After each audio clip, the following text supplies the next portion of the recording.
What's up, guys? This is the Arm Mechanic. Today we're going to be doing this oil pan on this 2008 Acura TSX with a 2.4 liter motor. As you can see, they cracked their oil pan. So right now the rest of the oil is draining out, and then there's 16 bolts all around this oil pan. Got to remove this bell housing cover here.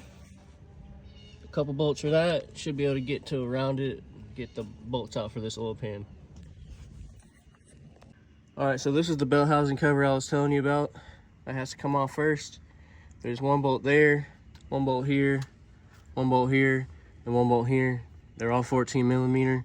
Once you get those out of the way, this cover will come out the way, and you'll be able to get to these bolts on the outside of this oil pan that's being covered up right here.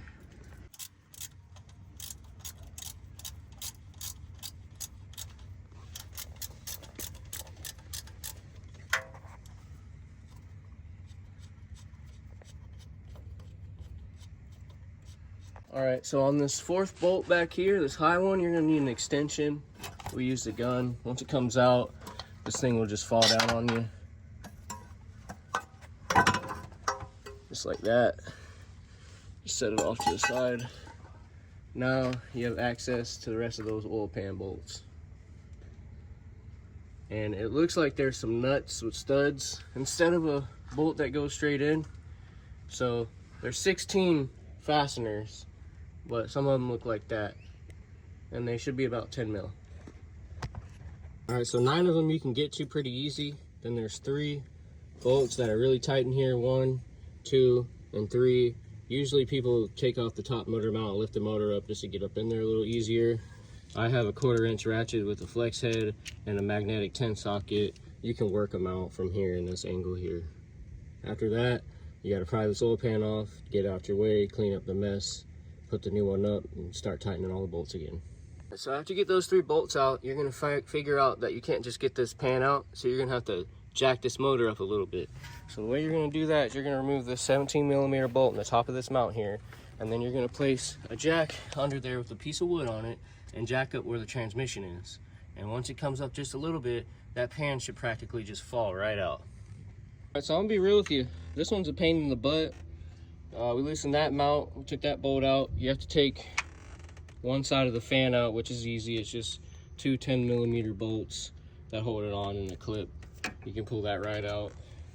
That side mount comes out, and then you're going to have to loosen all 4 subframe bolts. There's 2 brackets up front, 2 brackets in the rear. They're 17s, and then you're gonna have to loosen up this bracket on both sides. There's 1 bracket on both sides that holds it on. And then the subframe comes down a little bit, just enough to get the oil pan to fall out, which is what we had to do. As you can see right now, Don is scraping up off the old goop that's on there from the old gasket, which the new gasket we have is felt or cork, and that's what we're going to be using. We're not going to be using RTV. So after that's all done, I'll get back with you guys just to show you the finished product. But as you can see, we had to unbolt those just to loosen that up to get the subframe to come down. And don't take the bolts out all the way, because you don't want this thing to be off level. So when you put it back up, it goes back in the same way.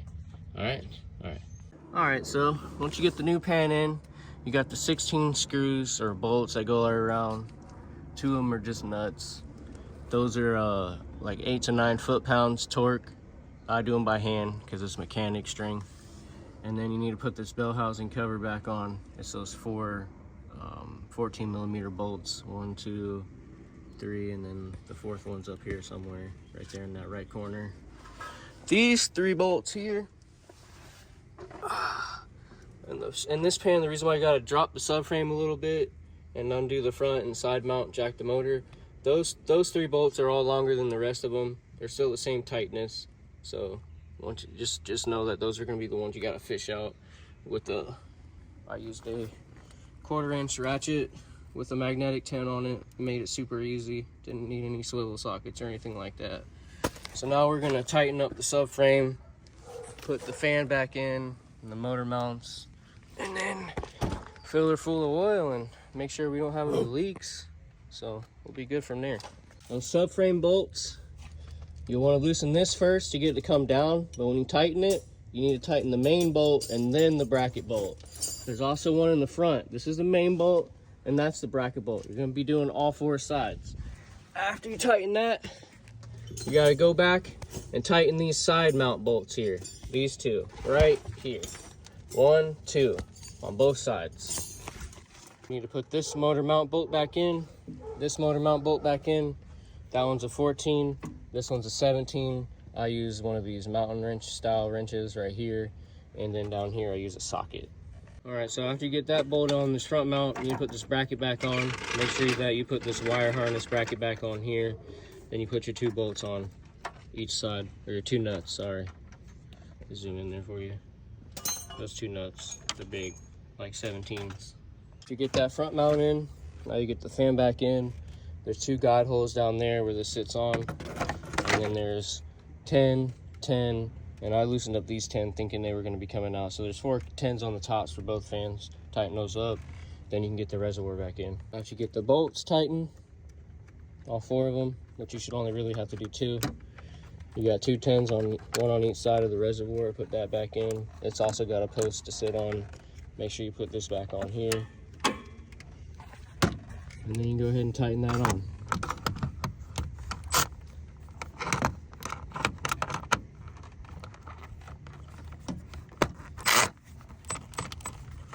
Perfect.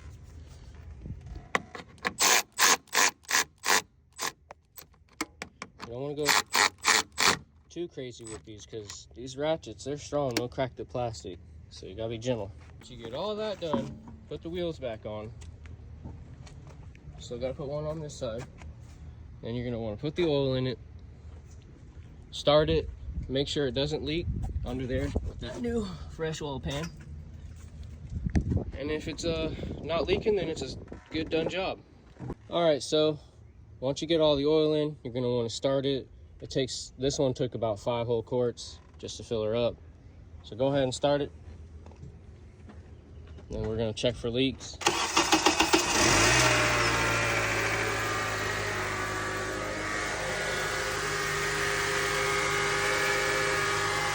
Let it run for about 10 minutes. But I don't see this one gonna be leaking at all. This looks like a really good job done by us. And that's how you have it. Oil pan on a 2008 Acura TSX with a 2.4 liter motor in there.